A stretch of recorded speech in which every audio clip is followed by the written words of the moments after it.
Welcome back to my Overland Track adventures. After being delayed by a huge blizzard, I met with two strangers, chased the clock through the snow, and barely reaching my campsite by dark. Now, our journey continues. We meant to visit the side trips such as Brun Bluff and Lake Whale, but with the treacherous weather and the impassable terrain, we decided to take it chill and just head straight to camp.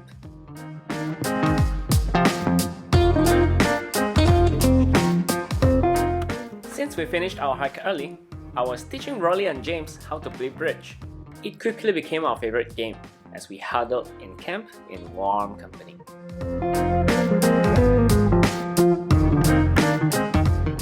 Today I found out I messed up my food planning. I packed my camping food just enough for the 7 days.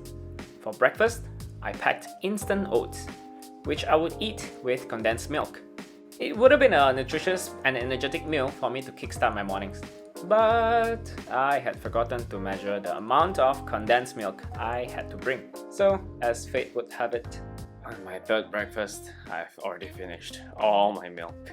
I regret skimping on food supply, because really, after a long day of hike, the best comfort is to eat. The highlight of the day was when we were atop a cliffside. It was where James and Rolly took the chance to relieve themselves, creating the James River and the Rolly Falls. It was cold and windy, as Rolly said it, chilly on the willy.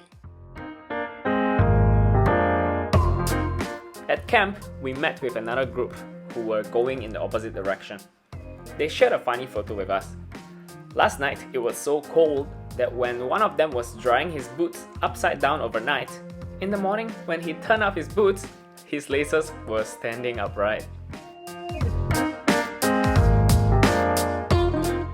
The hikes have been very strenuous. The worst part is the cold. It was so cold that the only thing keeping me warm was the heat from my exertion. I could only rest for short periods of time. Any longer than 15 minutes, my body will stop heating and I will slide into hypothermia. It was the biggest pain and joy to be fleeting in the midst of the beauty of the mountains. Other than last night, we had been the only campers in the huts, so we got to fully utilize the mountain huts as our shelter. They were really good against the wind. There were also these gas heaters that we gathered around when we were too cold, but the heaters were designed to shut off after 45 minutes. So we still have to rely on our insulations while inside the hut. It was another short day. We spent more times hanging out than hiking. These are the times that I got to know more about my companions. Rolly. He's always energetic and boisterous. He goes out of his way to help James and I. He calls me Tommy boy. He sings cheerily every morning as we break camp, and he's the one who always looks back to check on me. James. He is an ultimate joker. He loves the killers, sings Mr. Brightside every chance he gets. He's our timekeeper and pathfinder, nobly sacrificing his knees for Rolly and I. And he's an absolute fart machine. We woke up to a tragedy. Rats found their way into our food packs. 2 of my energy bars were wiped, and 1 of Rolly's dinner pack was nibbled. This was very bad news for me because I really had just enough food. Today, the weather was just cranky.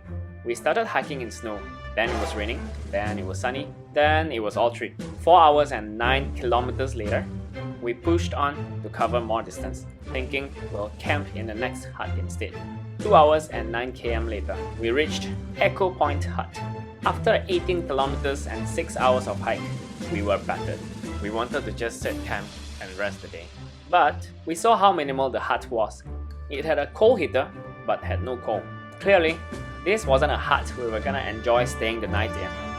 Plus, our food supply was cut short, so we just took a short break before pushing the last 11 kilometers to finish the hike today instead of tomorrow. This was when I rested for far too long, borderline reaching hypothermia.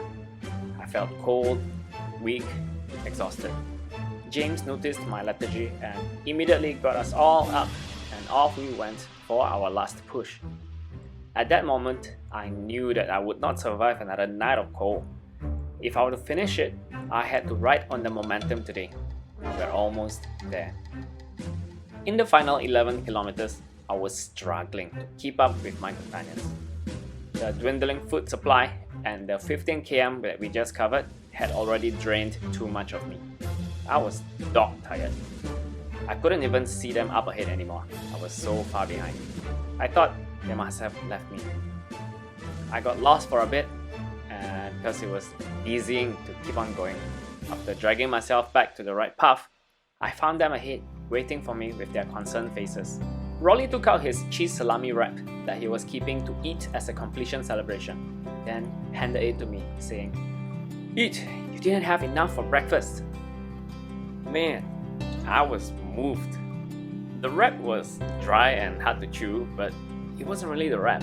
It was his gesture that galvanized me. In this last hour, James led the way, followed by me and Rolly at the back. They were determined not to leave me to die in the woods.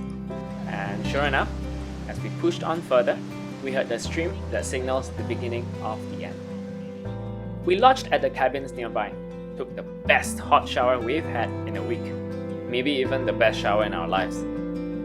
Then we celebrated with a burger and a pint. Subscribe and like this video if you have enjoyed this adventure, and that's it for Tasmania. See you in the next one!